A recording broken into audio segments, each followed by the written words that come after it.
Монгол ноолуур үндэсний баялаг.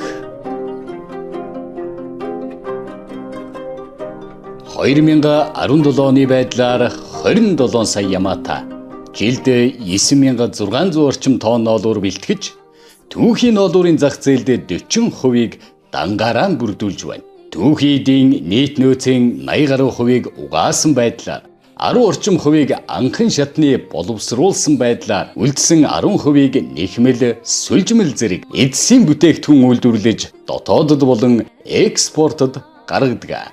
Ямааны тоо толгой тархалт. Дэлхийд нийт 900 сая гаруй ямаа байдгаас ноолуурын чиглэлийн ямааг Монгол бүгд найрамдах Хятад ард улсын баруун хойд хэсэг, Дунд Аз, Балбын Гямлан орчмын бүс, Ираны уулархаг Сэрүүн бүсэд үржүүлдэг. Ноолуурын ямаа нь эрс уур амьсгалтай нутагт амьдардаг тул бүдүүн ширхэгтэй хялгасаар бүрхэгдсэн байх бөгөөд түүний дотор талаараа зөөлөн нарийн үс байдаг. Малын генетик нөөцийн тухай хуулиар энэ малын чанар үйлдвэрлэх байдалтай холбоотой бүх асуудлууд маань зохицуулагдахаар ингээд хуульчлагдсан. Малынхаа чанар үйлдвэр ухсааг сайжруулах уу гэдэг бол бид нар дээр тулгымцсан асуудал болж эхэлж байгаа. Мал сүргийн маань 86.6%-ийг бог мал буюу хонь ямаа эзэлж байгаа. Тэр тусмаа ямааны тоо жилээс жилд өсөж байгаа. Монгол улсад баталгаажсан 47 үйлдвэр амгийн мал байдаг. Үүнээс 23 нь бие даасан хоньны үйлдвэр амгийн малууд байдаг. 11 нь ямааны үйлдвэр амгийн малууд байдаг. Малчид маань ямааныхаа ноолуурын гарцыг нэмэгдүүлэх гээд их селекц явуулсан. Гэтэл эргээд сөргөөрөө энэ гарцаа нэмэгдээд ирэхээр микрон бүдүүсэд идэг юм сөрөг селекц явдгийг бас анхаарах хэрэгтэй. Хэлтүүлэгч буюу хуц ухнан дээр анхаарах шаардлага гарч ирж байгаа. Хуц ухныг дур мэдэн хэлтүүлэгт оруулдаг, хотноос өөр дотроос нь сонгон хэлтүүлэгч тавьдаг ийм ажил юу бол 90 оноос хойш мал хувьчилжсэнээс хойш ингээ явж ирсэн. Ямаан дээр ноолуурын гарцт нь биш микронд нь анхаарлаа хандуулж 14.6-аас 16 хүртэлх микротой ийм нэн нарийн ноолуур үйлдвэрлэх боломжтой ийм ямаан сүргийн тоо толгойг өсгөх, энэний цөм сүргийг сонгон үржүүлэх, энэ ямааг ийм ноолуур өгч байгаа ямаа маллж байгаа малчдыг дэмжих, ийм цөм сүрэг бүхий малчин өрхүүдийг бий болгох тал дээр анхаарч ажиллаж байна. Ноолуурын бэлтгэл боловсруулалтын үе шатварт малчид, үйлдвэрлэгчид хоршин ажилласнаар чанартай бүтээгдэхүүн үйлдвэрлэж Монгол ноолуурын чанарыг дэлхийд таниулж үнэлүүлэх юм. Ямааны биеийн дулааныг барих, даахаас хамгаалах зэрэг дулааны солилцоонд биологи, физиологийн чухал үүрэг гүйцэтгэдэг үсэн бүрхүүлээр бүрхэгдсэн. Монгол үйлдвэрийн ямаа хялгас үснээс тогтдог. Үүнээс цааш бид нар бас энэ ноолуурын өндөр болж байгаатай холбогдуулан сайжруулах ажлууд бол их байна. Тэгэхээр малчид бол ямаагаа самнахдаа уламжлалт аргаар буюу хотон дотроо шууд унгаж самнадаг. Доор нь юм дэвсэхгүй байна. Тэгээд энэ ноолуурынхаа шалгасын сүрмэх үе хайчилжээ самнадаг тэхгүй байна. Тэгэхээр бол ноолууранд эзэлж байгаа нийт хог толцсон хэмжээ, хялгасын хэмжээ. За тэгээд мал нэлээд муу орсон жилүүдэд бол хагны хэмжээ маш ихсэж байна. Жишээлбэл энэ жил нэгдүгээр өнгийн борлонгийн ноолуурын бол галц 41% хүртэл унж байна. Гэдэг чинь нийт авсан ноолуурын 59% нь хайж байна гэсэн үг.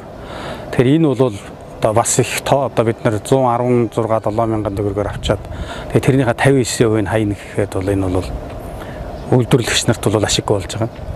Тэгэхээр энэ малчид бол цаашаа доктортой ноолуур гэж ярьж байгаа энэ ноолуурын бизнесийг цааш нь доктортой ойлгохын тулд бэлтгэлийн чанарыг сайжруулах хэрэгтэй байна.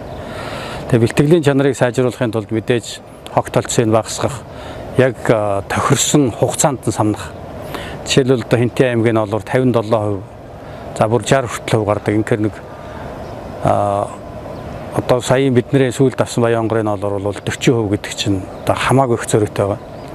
Тэгээ энэ дээр үйлдвэрлэлийн процессын зардал их өндөр байдаг. Дээр нь нэмээд ингээ гарцсан унаад эхлэх юм бол ноолуурын чанарт бол цаашдаа ийм бэлтгэлийн чанар байх юм бол үнэнд ч нөлөөлөх юм сөрөг талтай болж эхэлж байгаа. Хаврын үлрэлд малын арьс үс хит хуурашиж тослог дутагдаснаас арьсны өнгөр хөрснөөс гарах хогж руу өнгөрийг хэлнэ. Хаг шороо. Эрдэсийн жижиг чулуу, шороо, элэс болон ургамлын хольц шивээ зангу зонгол. Ямааг байр буюу хаац дэвсгэргүй газар гадаа самнахад ноолуур үлэмжихээр хийсч өргөдхийн дээр бууц шороотоо холилдсноос үүсдэг. Тэгээ хааг бол ер нь үл энэ арьсны гуучсан одоо эд эс шүү дээ. Тэр энэ ягаад их байдгийг гэхдээ зэрэг ямааг одоо турааж их эсэд турааж оруулахдаа зэрэг ноолуур хаг ихсэж байгаа. Тэгээд одоо хөөрөөд ингээд хаг нэгсдэг. Тэгэхээр зэрэг бид нэр бол одоо ямааг өвлийн хүйтний үлрэлт одоо өвөл хаврын үлрэлт бол тураахгүйгээр чадвал одоо хур тарахтай ингэж онд оруулах асуудал чухал. Хур тарахтай онд оруулсан одоо ямааны ноолуур бол хаг багтай шүү дээ. Тухайл одоо 90 ямааны ноолуур энэ төр хаг багтай байдаг. За ийм ямаа ингээд одоо борлон эднэр хагтай байгаа нь бол тэр их турж олсноос шалтгаалж байгаа. Ийм юм. Тэгэхээр зэрэг ямааг тураахгүй байхын тулд бид нар яах нь одоо өвөл хаварт нэмэгдэл тижээлэр тижээ. Тэр бэлчээр хөрөлцөөг бол одоо огтуулн одоо тижээ ийм одоо янз бүрийн одоо хээлтэй ямааг огтуулн тижээх энэ төр ажил хийгдэг байсан. Тэр энэ төр асуудлыг бол хийх шаардлагатай байна. За тэгээ нөгөө нэг ноолуурын чанарын тухай асуудал бол ноолуурын тэр микрон буюу одоо нарийн тухай асуудал. Тэгэхээр нарийн бол үнэндээ одоо Монгол ямаа бол их нарийн ноолууртай байсан байна. Тэр 30-аад оны үед бол 13-14 микрон л одоо байсан байдаг. За 60-70-аад оны үед ч тийм байсан. Тэгээ нэмэгдээд одоо бол Монгол ямааны ноолуур тэр үедээ харьцуулах юм бол 60-70-аад онтой харьцуулах юм бол дунджаар бол нэг одоо 1-2 микроноор нэмэгдчихэд байна. Нийт одоо ямааны дундаж бол Монгол ямааны дундаж бол 15 орчим. За дээд 15-аас 16 микрон орчим ноолуур гэдэг болчиход байна шүү дээ. За яг хуу гашгоор ноолуур өгдөг тусгай үйлдвэр байна л да. 3 сайхан тэр уулын борон тэр бол гашгоор ноолуур өгнө. Гашгоор бол 17-оос дээш одоо микронтой ноолуур өгдөг юм ямаанууд байна. За тэгээ Монгол ямааны ноолуурын энэ микроныг одоо хэвийн хэмжээнд барих одоо кашмир хэмжээнд нь барих юм шаардлага бол одоо манай биднээс явуулж байгаа үржилсэн лекцийн ажлын бол зорилго болж байна. За нэгэн дөнгөөр одоо ингээд ялгаж үржүүлж ингэж явуулж байгаа үед бол одоо цагаан цайвар ноолуур одоо бэлдэх асуудал нэлээд нэмэгдсэн. За тэгтээ зарим газар бол солино янз бүрийн юм байна. Тэгэхээр ер нь ямааны ноолуурыг чанартай бэлтгэхэд бол хамгийн нэгдүгээр тийм зүсээр сонгож үржүүлж өнгөөр одоо ялгаж бэлтгэхээс гадна ноолуурыг одоо самнах хугацаас их чухал байгаа юм л да. Нарийн ноолуур хөөрөх. Ямааны бие дэхлээд хамгийн нарийн ноолуур, дараа нь бүдүү ноолуур хөөрнө. Тарга твэрлэг сайтай ямааны ноолуур эрт хөөрнө. Энэ ямааных өсвөр насны ямааныхаас өмнө хөөрнө. Нутгийн Монгол ямааных эрлиз ямааныхаас эрт хөөрнө. Ямаа самнах хугацаа. Ноолуур самнах хугацаа тухайн бүс нутгийн байгаль цагуурын нөхцөл, ямааны тарга хүч, нас хүйстэй харгалзан эр сувайгаас эхлэн 3 сарын сүүлч 4 сард самнаж дуусгана. Хээлтэй, дорой, туранхаа, борлон зэргийг ялган үлдээж 5 сарын эхний хагаст багтаан самнана. Ямаа самналтыг хоорондоо 7-оос 10 хоногийн завсарлагтай 2 хүртэл удаа хийх нь тохиромжтой. Эхний самналтаар нарийн ширхэгтэй хялгас багтаа ноолуур гарна.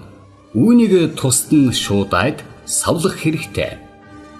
Ямааг самнахтаа одоо тэр технологи, зөв технологийн дагуу дивсгэр дээр хийсгэлгүй одоо тий ингэж одоо самнах хэрэгтэй. Сөрөмж одоо ер нь бол ихэнх ноолуур ялангуяа одоо би тэр залаажинс тэдрэн үйлдвэрийн ямаанд ороод их ажилласан тэрний автор гэж явдаг хүн л дээ. Тэгэхээр зэрэг энэ үл их маш сахлах өстэй. Ноолуураас нь давсан хялгастай, урт хялгастай. Тэгэхээр ийм ямаанд бол бид нэр заавал сөрөмж хяргаад ноолуурын үзүүрийг хүртэл хялгасын сөрмөд тэгжээ самгахгүй бол одоо маш хялгас ширэлтсэн үзүүртэй ширэлтсэн хялгастай гарах гэдэг. Тийм учраас одоо малчид одоо сөрмөд эхэлсэн байгаа. Бүгдээр одоо сөрмж самдаг. Тэр самнахт нь хүртэл одоо төв хичээл багтай болж ирж байна л да. Сөрмжтэй зэрэг. Тэг ингээд одоо юу ноолуурыг тэг сөрмж самнах хэрэгтэй. За тэгээд одоо юу бас одоо хаягдалгүй тэр одоо тусгай янз бүрийн самнууд байна шүү дээ. Их үеийн ноолуурыг самдаг сам, чих, цайв суг, инээтрийг самдаг сам. Одоо ингээд бүр одоо өөр ийм нарийн самаар самнаад одоо ингэж яадаг ийм технологи бол ямаа самнах сам.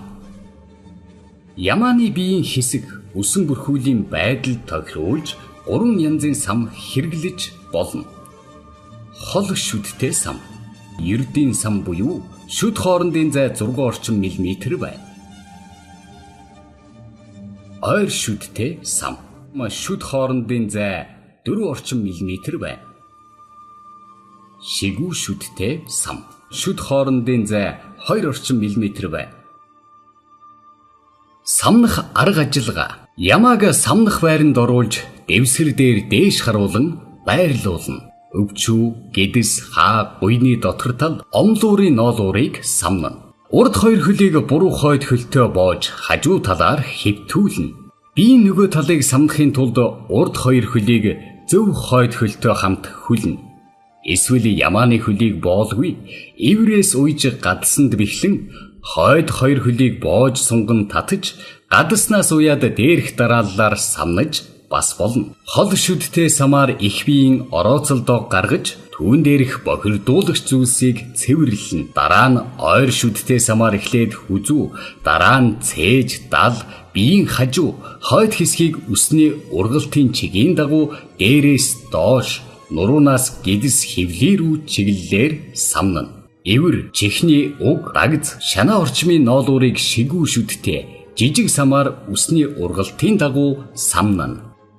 Ямааг зүс, нас, үйлдвэрлэг байдлаар нь сонгож самнавал ноолуурын ангилалд их тустай болно. Ноолуурыг чанараар ангилж зэрэглэж бэлтгэх аргачлал. Ноолуурыг өнгөөр ангилан бэлтгэх.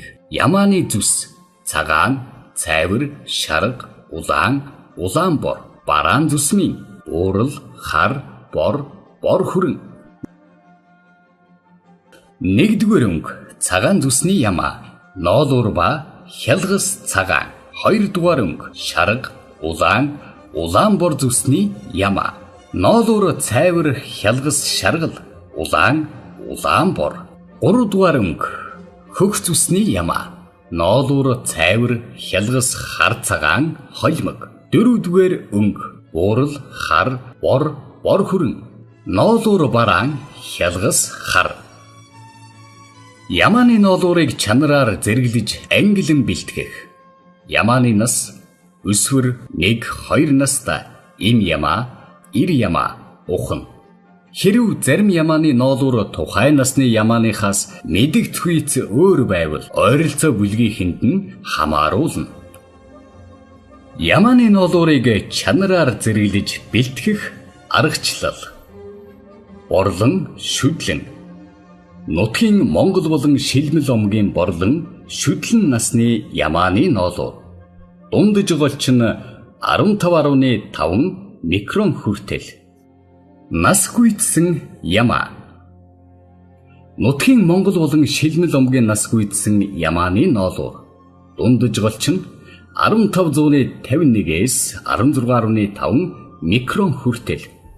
Нутгийн Монгол болон Шилмэл омгийн нас гүйцсэн ямааны ноолуур. Дундаж голч нь 1651-ээс 17.5 микрон хүртэл. Ухна, сэрх. Нутгийн Монгол болон Шилмэл омгийн ухна, сэрхийн болон эвлиз ямааны ноолуур. Дундаж голч нь 1751-ээс 19 микрон хүртэл. Ямааны ноолуурыг хялгасны холцын хэмжээгээр 3 зэрэгт ангилна. Нэгдүгээр зэргийн ноолуур нь 20%-аас ихгүй, хялгасны холцтой бат бих, ялзарч шарлаагүй, өд хорхойд идэгдээгүй байна. Хоёрдугаар зэргийн ноолуур нь 40%-аас ихгүй, хялгасны холцтой шарлаагүй, өд хорхойд идэгдээгүй байна. Гуравдугаар зэргийн ноолуур нь 65%-аас ихгүй, хялгасны холцтой ялзраагүй, шарлаагүй, өд хорхойд идэгдээгүй байна. Ямааны ноолуурыг малын биеэс анх самнаж авсны дараа зэрэг дугаараар нь ялган савлвал зохино. Чанар нь сайжирж байна. Дээрээс нь өмнө бол дурын түүх үедээ бэлтгэгчээс авдаг байсан бол хялгас сагалмж нь их байх жишээтэй. Одоо үйлдвэр тэнцэхгүй олон хаягдал гардаг байсан бол хоршоод малчтаас бэлтгэсэн түүх үед бол одоо хаягдал байхдаа дээрээс нь бол одоо өнгөөрөө ялгаж ирж байна. Цав баглаа болон тодорхой болж ирж байна. Гарал үүснэ гэдгийг одоо бидний ярьдгаар бол одоо гарал үүснэ тодорхой болж ирж байгаа. Ийм одоо амжилтууд бас ажиллаж байна. За өгөөчм компани Жесмүр хоёр нь хамтарч ажиллаад 7-8 жил болж байгаа. Бид нэр анх эхлэн түүхийд бол дурын хүмүүсээс бүлээн авдаг байсан. Бид манай хоёр компани нийлээд одоо энэ малчтаас яг хорсоодоо дамжуулаад түүхийдээ бүлээн авснаар түүхийдээ маань чанар гарц асар их өөрчлөлт гарч чанарын өсөх ялгаа гарсан. Тэгээ энэ бас үйлдвэрийн үйл ажиллагаа зардал маш их хэмнэгдэж эхэлж байгаа. Малчит хорсоод үйлдвэрлэгч маань ингээд хамтарч ажилласнараа энэ илүү үр дүнтэй энэ бэлтгэлийн зөв систем юм байна энэ маань.